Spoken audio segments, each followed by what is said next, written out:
सबसे पहले आप सभी बीएड डीएलएड सेकेंड ईयर छात्राध्यापक छात्राध्यापिकाओं को सुप्रभात। मैं कमलेश कुमार बीएमटीसी कॉलेज मोतिहारी बिहार से मैं आज आप लोगों को इस वीडियो के माध्यम से आपके सिलेबस आपके कोर्स में ये दिया गया है कि योग का अगर हम विद्यालय स्तर पर आयोजन करते हैं तो उनका क्या महत्व है, बच्चों के ऊपर उसका क्या लाभ होता है, उसके बारे में आज आपसे चर्चा करेंगे, उसके बारे में बात करेंगे और बताने का प्रयास करेंगे कि क्या लाभ, उनको क्या महत्व है उसका।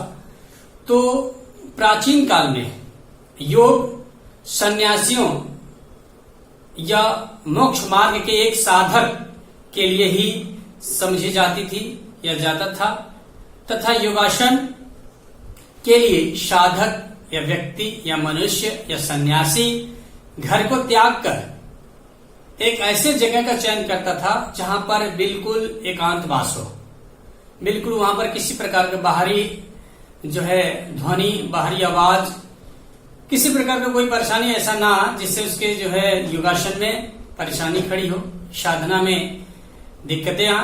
तो इस तरह की चीजों को देखने के बाद जो सामान्य मनुष्य हैं उनके विचारों में ये चीज आया कि अगर हम योग करते हैं तो हमें भी घर छोड़कर जाना पड़ेगा, हमें भी सन्यासी बनना पड़ेगा, हमें एक एकांतवास वनों में जाना पड़ेगा।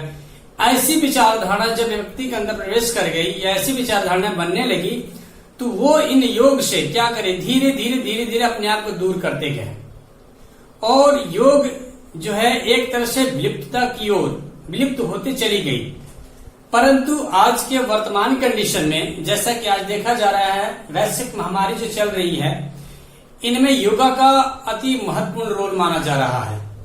कहीं पर क्वारंटाइन में देख रहे हैं कि जो भी दिन की शुरुआत है योगा से करें, किसी प्रकार के फिटनेस से संबंधी आप योग करें, जिम में भी अगर जाते हैं आप तो उसमें भी योग से संबंधी क्रियाएं कराई जाती है। तो उसी प्रकार ये सारी चीजें वर्तमान समय में देखकर हेजिटेशन, जितने भी प्रकार के मानसिक तनाव हैं, चिंता है, प्रतिस्पर्धाएं इतनी बढ़ गई हैं कि व्यक्ति फिर योगासन की तरफ धीरे धीरे बढ़ने का प्रयास कर रहा है और बढ़ना भी चाहिए। इस तरह से गोपनीय अगर किसी प्रकार की कोई समस्या होती है, क्या जैसे कोई हेजिटेशन होता है, इसके लिए क्या है, बिल्कुल आसान तरीका है योग करना। अगर योग करते हैं आप तो आप बिल्कुल फिट रहेंगे। इसी को देखते हुए धीरे धीरे हमारे अमेरिका, अन्य देशों में भी इस पे तमाम प्रकार की शोधें होती गई और शोध अब भी चल रहा है। इस प्रकार से चलने से क्या, जब शोध के दौरान रिजल्ट जो आ रहे हैं वो बिल्कुल सार्थक आ रहे हैं, बिल्कुल सकारात्मक रिजल्ट आ रहे हैं कि बिल्कुल इस योगासन से व्यक्ति अगर इस प्रकार का योग करता है तो वो स्वस्थ रहता है। अगर जैसे अभी कहा जाए कि वर्तमान कंडीशन जो वैश्विक महामारी है कि इसमें अगर व्यक्ति कोरोना हो जाता है तो फेफड़े से समस्या, श्वसन तंत्र से संबंधित वो ग्रसित हो जाता है, उसको जो डेथ होने की संभावना बढ़ जाती है। इस प्रकार से अगर योग में श्वसन तंत्र से रिलेटिव, आप फेफड़े को मजबूत करने से रिलेटिव जो योगासन करते हैं आप, तो उससे आप बिल्कुल स्वस्थ रह सकते हैं। तो इन्हीं चीजों को देख, इन्हीं सभी बातों पर रिसर्च चल रहा है पूरे भारत में, पूरे विश्व में। तो ये चीजें निकल के आती है कि अगर आप किसी प्रकार से योग करते हैं, सकारात्मक हैं, अच्छे हैं, तो आप बिल्कुल स्वस्थ रह सकते हैं। इन्हीं चीजों को देखते हुए WHO ने भी ये पारित किया कि व्यक्ति अगर 30 से 40 सेकंड सांसें को रोक सकता है तो वो बिल्कुल स्वस्थ है। 30 से 40 सेकंड सांस को रोकने के लिए, जैसे कि मैंने अपने कल वीडियो में बताया था कि जो है योगासन के श्वसन तंत्र में 3 प्रकार के जो हम योग करते हैं उसमें जो है श्वास को लेना, उसके बाद श्वास को लेना और छोड़ना दोनों, उसके बाद श्वास को बिल्कुल त्याग देना, रोक देना। इस प्रकार की क्रियाएं अगर योगासन के माध्यम से करते हैं आप तो बिल्कुल आप स्वस्थ रहेंगे।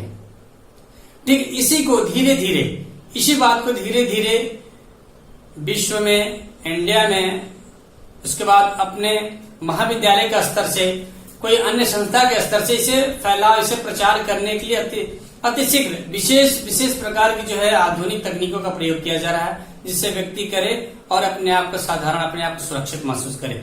इन्हीं सब बातों को लेकर मैं आज आया हूँ।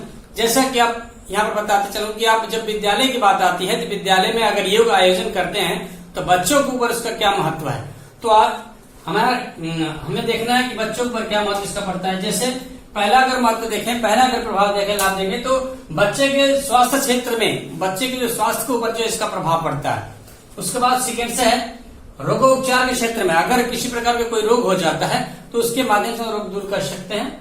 खेल कूद के क्षेत्र में, उसके बाद शिक्षा के क्षेत्र में, पारिवारिक क्षेत्र में और सामाजिक क्षेत्र में, इसके बाद बौद्धिक क्षेत्र में, तमाम ऐसे क्षेत्र हैं, तमाम ऐसे विकल्प हैं जिससे योग अगर करने से उसका बहुत ही बड़ा रोल है, बहुत ही बड़ा इंपॉर्टेंस है, बहुत बड़ा उसका महत्व है।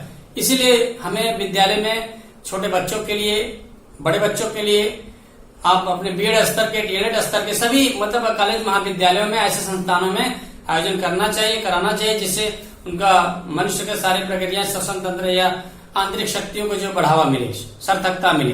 तो अब हम बात करते हैं आपसे कि स्वच्छता के क्षेत्र में इसका क्या महत्व है। जैसा कि अभी हमने लिखा है पॉइंट्स में, जैसे इसमें वर्तमान समय में भारत में ही नहीं बल्कि पूरे देश में यह उपयोग किया जा रहा है। स्वास्थ्य के क्षेत्र में योगासन पर बहुत अनेक शोध अपने आप में सकारात्मक आते गए हैं। परिणाम को देख चुके हैं कि विश्व के एक नई पहचान, विश्व में एक नई पहचान मिली है, जिससे ये वर्तमान में तेजी से फैल रहा है। आप देख सकते हैं कि जो भी चल रहा है वैश्विक महामारी, तो आप अगर योग करते हैं, श्वसन तंत्र के माध्यम श्वसन क्रिया करते हैं, तब बिल्कुल अपने आप को, फेफड़े को, तमाम अपने आंतरिक शक्तियों को, आंतरिक सिस्टम को फिट कर सकते हैं। ये स्वास्थ्य के क्षेत्र। उसके बाद ये रोगोपचार है कि आप अगर किसी प्रकार से, जैसे आपको कहा जाता है ताड़ासन क्रिया करिए, उसके बाद आपको कहा जाता है आसन करिए, कपालभाति करिए, लोम विलोम करिए, सूर्यभेदी आसन करिए। इससे क्या है कि तमाम आसन है, तमाम प्रकार के रोगों से छुटकारा पा सकते हैं। जैसे अगर ताड़ासन आप करते हैं तो आपका क्या, इसमें व्यक्ति का हाइट बढ़ने का चांस रहता है, व्यक्ति का जो है मसल्स जो ट्रांसमिट है वो ट्रांसमेंस और बायोमसल्स दोनों खींचते हैं, इसमें एक्सरसाइज भी उनका होता है। उसके बाद पंजे में जो दर्द होता है वो भी इससे दूर होता है। उसके बाद आपकी जो जलन होते हैं पंजे में, वो भी इससे दूर होते हैं। तो रोगोपचार के क्षेत्र में भी इसका बहुत बड़ा रोल है।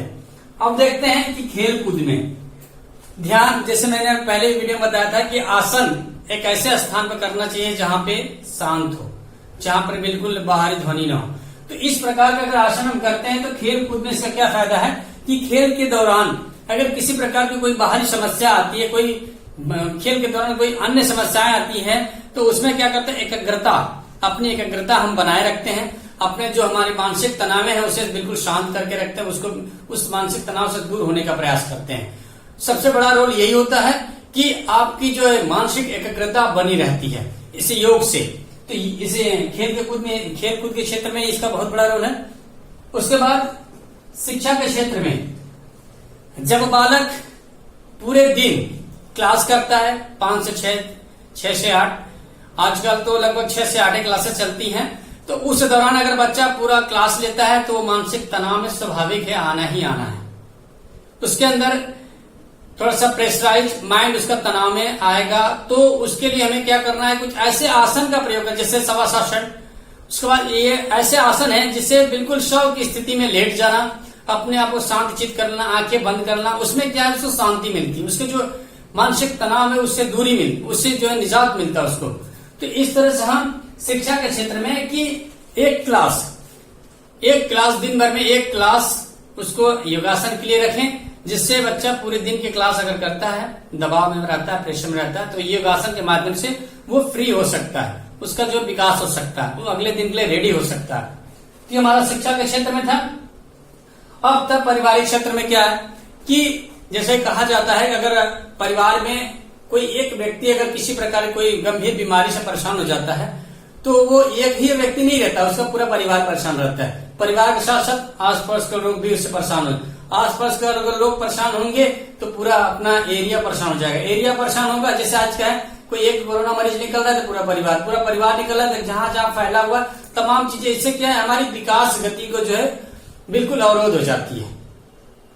तो इस प्रकार से हमें अगर व्यक्ति को स्वस्थ रखना है, घर परिवार में स्वस्थ रखना है अपने आप को, बच्चे को, तो हमें परिवार में सभी लोग को योग करना चाहिए। इससे क्या होता है, परिवार चलाने में, आर्थिक स्थिति मजबूत करने में, सामाजिक जो तनाव है उनको दूर करने में, पारिवारिक जो तनाव है उनको दूर करने में, ऐसे बहुत से आपके पास आसन हैं जिसे आप करें और पारिवारिक क्षेत्र में भी इसका जो है लाभ लें।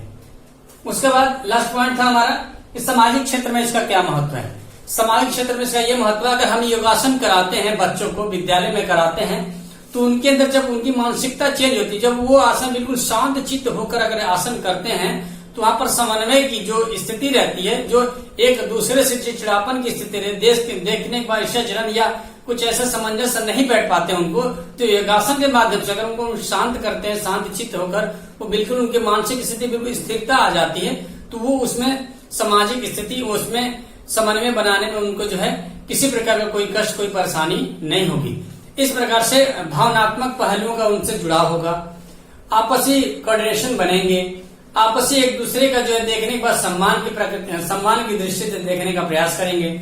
उसके बाद अनुशासन से इसके सामाजिक महत्व में भी अनुशासन भी आता है। अगर हम योगासन कराते हैं उनको, तो बिल्कुल एक अनुशासित छात्रों की तरह व्यवहार करेंगे। तो ये हमारी तमाम प्रकार के जो पॉइंट्स है, ये हमारे जो निम्नलिखित पॉइंट्स थे, इन पे मैंने आपसे चर्चा किया। इसके माध्यम से हम विद्यालय में कराते हैं, तो ये हमें फायदे होते हैं। ये तो आपका हो गया महत्व। अब देखते हैं इसमें कि अगर लाभ इससे क्या होता है बच्चों में। अगर बच्चों को हम कराते हैं तो उनमें क्या लाभ होता है। जैसे स्वास्थ्य क्षेत्र में मैंने बताया आपको, वो इस प्रक्रिया को अगर योग कंटिन्यू करते हैं तो उनका ऑटोमेटिक स्वास्थ्य बिल्कुल सही रहेगा। वो किसी भी वर्क को करने के लिए रेडी रहेंगे, किसी भी ओवर वर्क को करने के लिए तैयार रहते हैं, स्वस्थ रहेंगे। तभी कहा जाता है स्वस्थ शरीर में स्वस्थ मस्तिष्क का विकास होता है। तो इस प्रकार से अगर स्वस्थ रहेंगे तो उनका ये विकास होना लाजमी। उसके बाद रोग उपचार। अगर बच्चा कोई बाहरी जैसे 6 क्लास 7 क्लास पढ़ लिया बच्चा, तो वहां पर जैसे जब मानसिक तनाव आ जाते हैं, तो उन तनावों को दूर करने के लिए, उन तनावों से हमें मुक्ति पाने के लिए वो हमें योगासन करना जरूरी है। तो ये हमें लाभ मिलता है। तो ये हमारे लगभग जितने पॉइंट्स हैं, ये इससे हमें अनेकों प्रकार के लाभ मिलते हैं। अब इसको हमें क्या करना, नित्यदिन इस अभ्यास को करना है। अभ्यास करने के बाद हमें नित्यदिन ये क्षेत्रों में प्रवेश करते अपने आप को विकसित करना है। आज के लिए इतना ही। अगले दिन अगले वीडियो के साथ फिर हाजिर होऊंगा।